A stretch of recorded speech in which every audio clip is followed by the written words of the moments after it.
What's up, YouTube? So in this video, I'm going to be ranking my top 10 interior offensive linemen for the 2021 NFL draft class.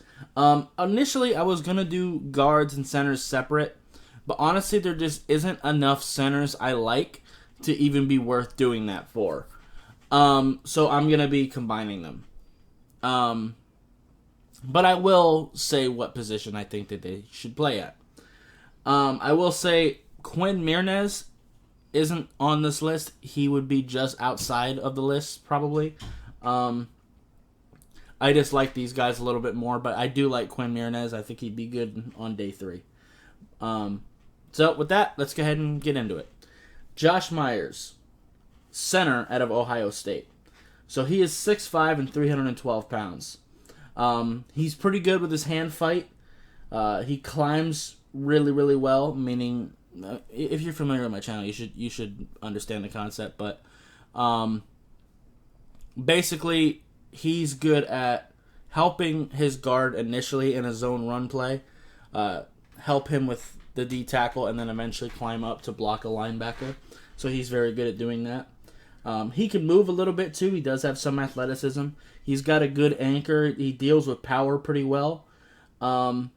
He has enough strength. Like, you'll actually see him move some people sometimes. He keeps his feet moving through contact. And overall, his feet are pretty solid in general. He communicates very well at the line of scrimmage. I see him as like a late day 2 guy, personally. But I could see him slip into day 3. I probably wouldn't say he should, though, just because centers are hard to find. There aren't very many I like, hence why I'm combining it with guard for this placement. He handles gap exchanges pretty well. When he does mess up, he has the ability to recover pretty well. He works very well with others, good in combo blocks. Now, I will say, sometimes he does block the wrong person sometimes. Like, sometimes he'll get a little bit antsy and go help a guard who didn't need help, and he ends up missing a linebacker that comes through. So that's something I would like to see him work on a little bit. And also, he's not the best with his hands. He does sometimes miss with his hands more often than I would like, and he has a tendency to get his hands outside as well, and those are both things I would really, really like him to work on. But overall, I do like him a lot. Okay, so let's go ahead and move on. Jackson Carman. Now, he did play left tackle in college, but I do see him more as a guard. He's 6'5" and 335 pounds out of Clemson, as you can see from the picture. He's pretty good at climbing to second level despite his size. He works well with combo blocks. He can scoop block a little bit. If you end up falling on the ground, he will make sure that he keeps you on the ground. And he legitimately has the power to move people. His feet could use some work, and I think a big part of that is just him being really big. His feet are kind of slow and choppy and heavy. He is good about firing first. His arm length is pretty solid too. He can actually move a little bit, like, for his size, like I said. He does have a tendency to step inside a little bit too quickly. So edge rushers can kind of give him a little bit of a head fake, and he'll step inside and sometimes give out the outside. So that's one thing I'd like to see him work on, especially because his feet aren't that quick to recover. His base gets a little bit too wide sometimes too, and that's going to throw off his balance a little bit. Knee bend is solid. And I have also noticed that he has a tendency to cross his feet too sometimes, which is, when you do that, that's going to make it pretty easy for somebody to just push you over. So those are definitely all things that I would really, really like to see him just continue to work on once he gets to the league.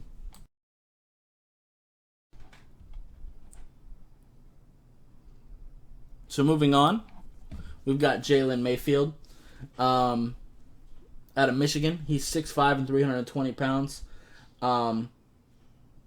He's another guy that played tackle, but I think he'd be better off moving to guard. He can move a little bit.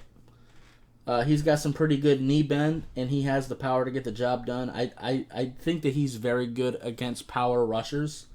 But the reason why I want him to play tackle, and it's similar to Jackson Carman, is I don't like his feet either. They're kind of slow and heavy, and when you're up against speedy edge rushers, that's kind of an issue, but not so much when you're dealing with more powerful defensive tackles. It's still going to be a problem against like the Aaron Donalds of the world, who are the best of both worlds, who have athleticism and they're strong as shit. His hand placement could be a little bit better. I will admit he does miss with his hands sometimes. He does struggle with speed, but he is pretty good in gap exchanges. I just think that he'd be much better off at guard. And honestly, if you wanted to swap Jalen Mayfield and Jackson Carman's positions, I wouldn't be mad at you. I think they're both very similar players.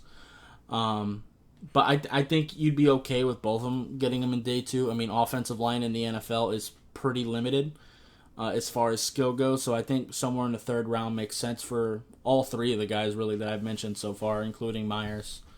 So, yeah.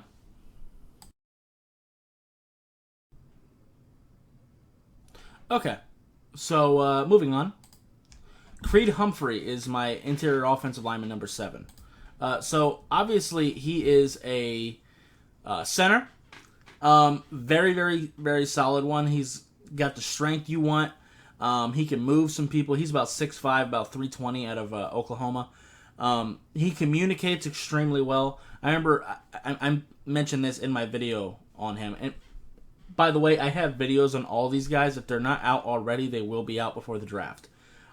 If you just want my opinion on them as individuals. But a couple years ago, he lost all 4 of his other starting offensive linemen to the draft, and he was still able to keep everybody in line and keep them where they were supposed to be. So he's very good at communicating and getting people where they should be. So that's one thing I really do like a lot. He does have some athleticism. He can move a little bit.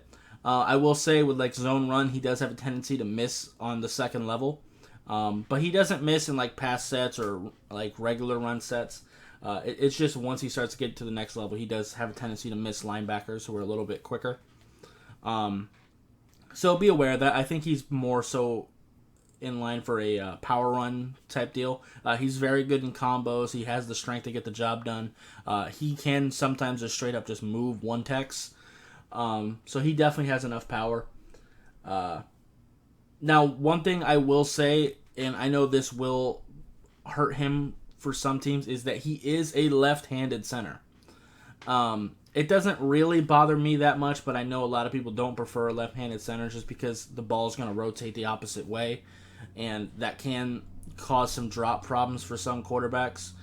It doesn't affect the Dolphins because Tua is left-handed, so it kind of counteracts. And honestly, I don't really think it's that big of a deal regardless, because if your quarterback and your center practice with it enough, it should be fine regardless. But it is something to note because some teams will take note of that. I'm just really not that strict on it, but I know it is a thing. Yeah, overall I really like him. I think his hand placement is really good. Besides when he gets outside, that's where, like I said, it does get wonky. But on normal pass sets, he's good about getting his hands inside and controlling people. His feet are pretty good for his size. They're nice and fluid. They're not choppy. They're not heavy. And his base is pretty good. You know, he keeps his base pretty much parallel with his shoulders, which is pretty perfect. He has a pretty good anchor and gives up ground slowly when he does encounter someone who's stronger than him. So overall, I really think he's a fantastic prospect.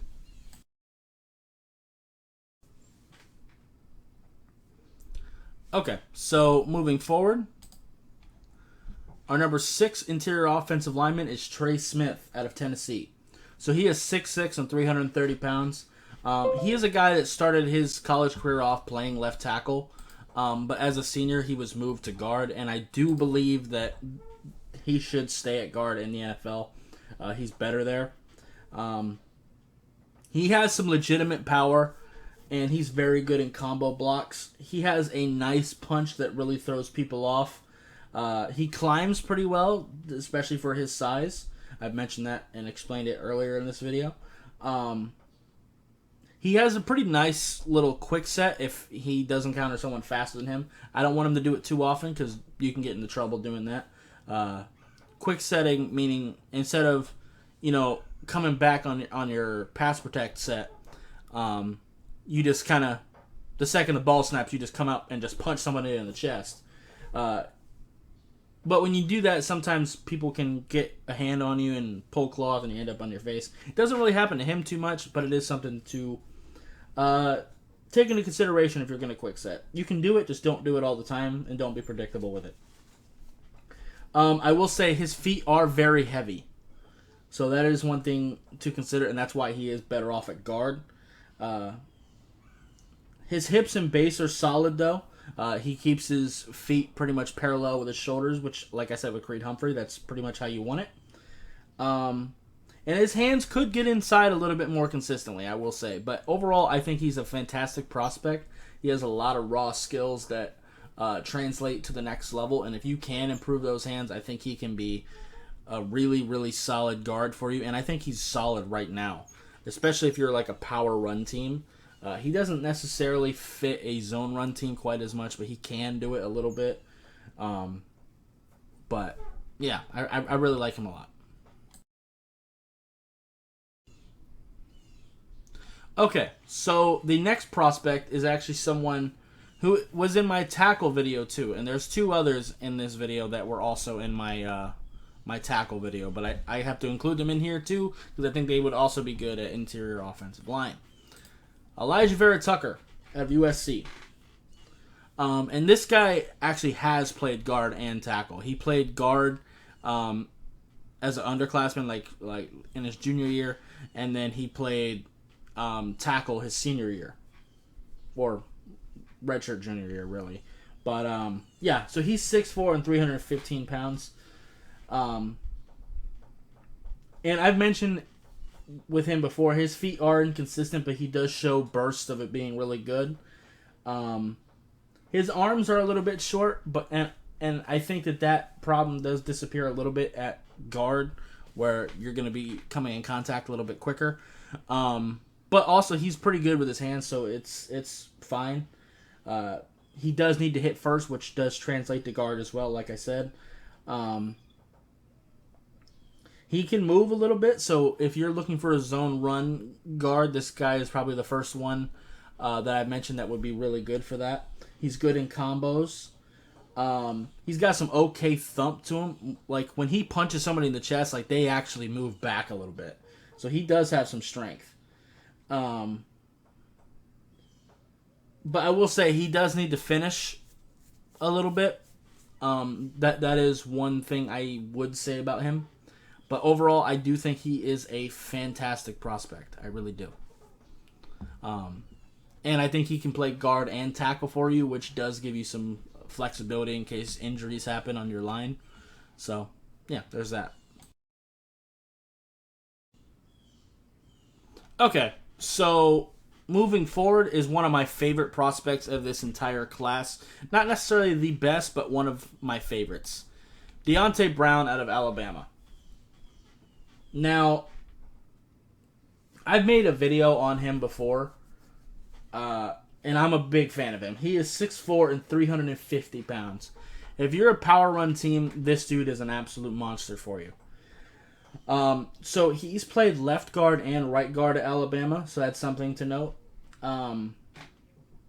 He will likely be asked to lose a little bit of weight on the next level. I think that's fair to say. But for his size, he is fairly athletic. Now, I will say he didn't do that great at the Senior Bowl.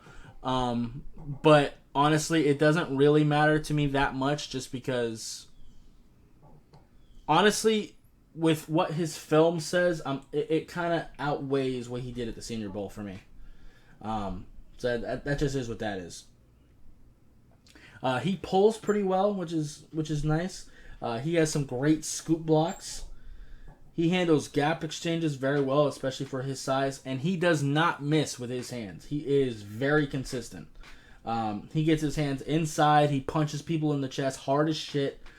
He handles power very well. He works well within the offense. He's great with combos. Feet look good considering how big he is. They are heavy, but they're better than you would expect. He's got a nice, good base, good anchor. He keeps his feet parallel to his shoulders.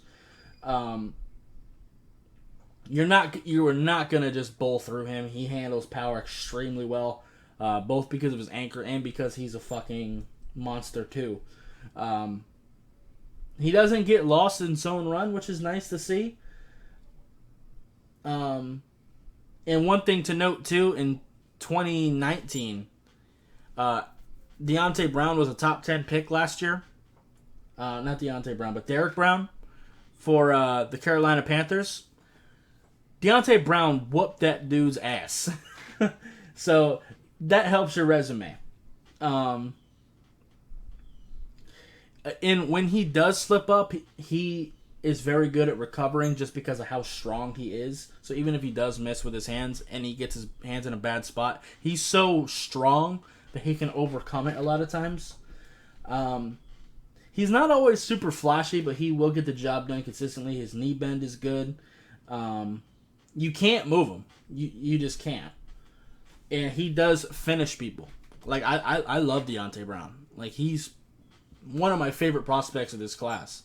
The only thing is like I said, he is kind of heavy. His feet are kind of heavy. So that does kind of limit him. And this class is full of really good guards. So it does take away from him being better than the next person on my list, which we'll get into that right now.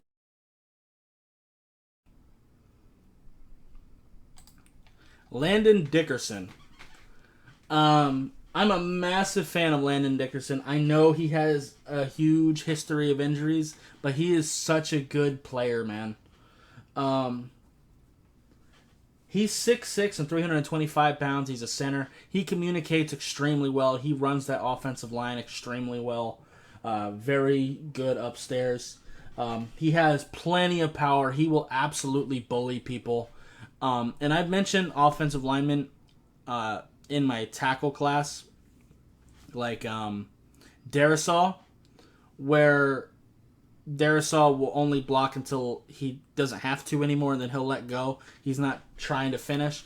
Landon Dickerson is the complete opposite.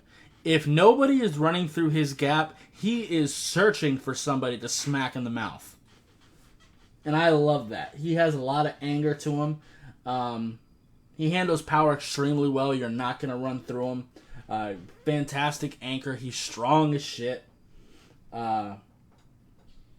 He can actually move a little bit too. He gets his hands inside on a consistent basis. His feet are a little bit heavy, but he's really good. Fantastic in combos. Great base. His feet, like I said, could improve. So really quick, twitchy guys may be a little bit of a problem, but he communicates so well that he's not going to get himself into a bad spot. I think Landon Dickerson is absolutely an amazing prospect. The only thing that holds him back is the injuries. And even then, he still wouldn't touch the next two people on my list because those two are just amazing. You guys probably know who they are. They were both in my tackle class too. So, yeah. Let's go ahead and just get into it.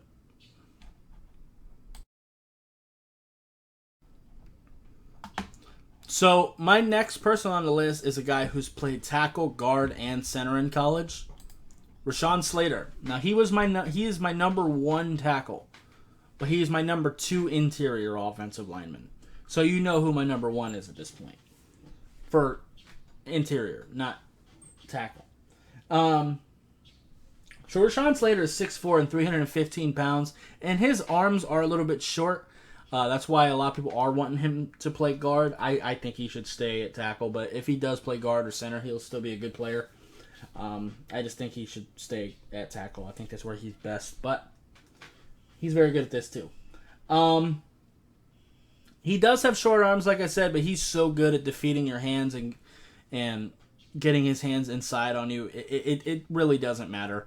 Joe Thomas's arms were pretty short too, and it was the same thing for him. He was so good at defeating hands that he overcame how short his arms were. And Rashawn Slater is the same way. He moves really, really well in space. He gets to the second level very well. He gets his hands inside on a consistent basis. His feet look amazing. His hips look good. His feet are good. And one thing I will say, too, is he kicked the shit out of Chase Young for 4 quarters. So that's his resume right there. I whooped Chase Young.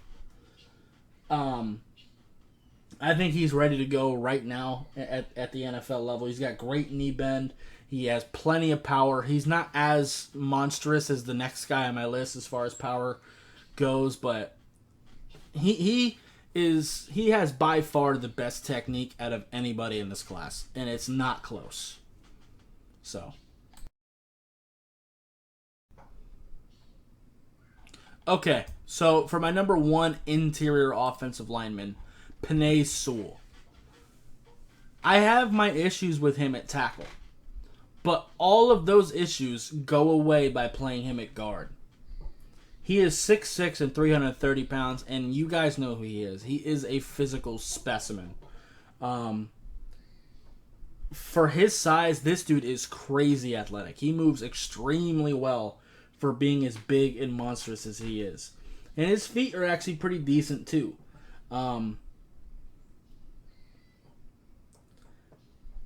Now, I will say his technique is definitely lacking as far as like being compared to Rashawn Slater. He gets his hands outside too much, and he does look a little bit lost at tackle sometimes, which is why I want him to play guard. He just really needs to fine tune a lot of his technique. And at tackle, I think there would be a bit of a learning curve. He'd still be a really good player at tackle. Don't get it twisted. But he just wouldn't be as good as Rashawn Slater. At least not immediately. But at guard, he is probably the best player in this entire draft class, regardless of position. If you're just going to let him be in a phone booth and just bully defensive tackles, he'll be fantastic. He'll be a top 5 guard in the league right now.